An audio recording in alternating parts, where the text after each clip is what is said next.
First, let me introduce myself. My name is Rasyima Labira and I'm from SMPN 1 Bojongsoang. Today, I want to show you guys one of my talent and it is storytelling.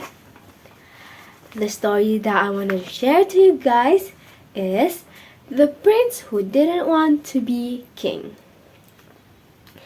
In a peaceful kingdom surrounded by mountains and silver rivers, there lived a young prince named Arya.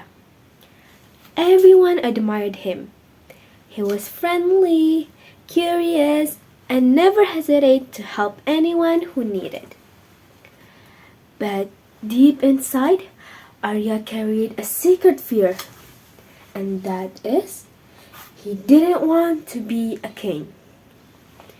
To him, wearing a crown felt like putting a cage on his head. A king had to be perfect, wise, strong, and always serious. Arya wasn't sure he could be all that.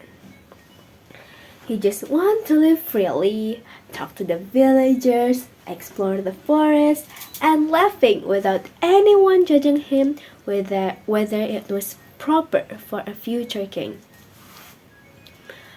One morning, his father, King Brahmasta, summoned him to Throne Hall. The hall was wide and heavy with silence. Arya, the time is near. I want you to prepare for yourself to take the crown. Arya's stomach tightened. He looked at the ground and whispered, "Father, I'm not ready." The king sighed, not angry but worried. Arya could feel the weight of expectation pressing on his shoulders. So that night, while the castle slept, Arya made a decision that could change everything. He packed a small bag, saddled his horse, and slipped out through an old wooden gate. He thought that if he could start a life somewhere far away, maybe as a traveler or storyteller, he would finally feel free. But fate moved faster than him. Just as he reached the edge of the forest, a deep rumble shook the ground. He turned back and saw a thick smoke black rising from the direction of the kingdom. Then came the distant clang of the alarm gong. Arya froze. He realized that the kingdom was under attack. His mind raced.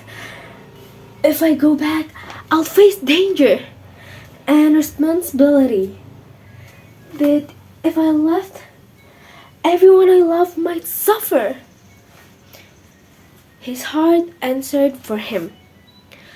With a sharp pull of the reins, he turned his horse around and sped back towards the castle. When he reached the gate, chaos was everywhere. Guards were wounded, villagers were rushing for shelter, and shadows of armed raiders crawled over the castle walls. Arya jumped off his horse, grabbed a shield from the ground, and pushed forward. For the first time, Arya didn't think whether he was good enough. He simply acted. He helped lift fallen guards, directed villagers into safe rooms, and railed the soldiers who were losing hope. When the leader of the raiders finally stepped forward, he looked tall, big, and full of scars. When he saw Arya, he suddenly laughing. "You, a spoiled prince? What can you possibly do?" Arya stood his ground and tightened his grip on the shield. "Maybe I'm scared being king, but I must care to protect my people. With that, he charged. The clash was fierce but brief. Arya's courage bought some time for the royal guards to regroup and overpower the raiders. Slowly, the smoke faded and the kingdom finally breathed again. After the battle, King Brahmastar rushed forward and embraced him tightly. My son, today you showed the heart of a true leader. Arya felt something shift inside. For the first time, being king didn't feel like a burden. It felt like a calling. Not because someone ordered him, but because he chose it himself. Weeks later, on a bright morning, Arya stood before his people. When the crown was placed on his head, he didn't feel trapped. He felt steady, strong, ready. And so Prince Arya became King Arya.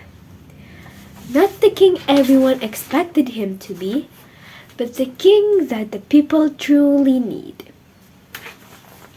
My friends, from the story we could learn that true leadership began with someone who chose responsibility over comfort. That is the end of my storytelling. Thank you very much for listening. Wassalamualaikum warahmatullahi wabarakatuh.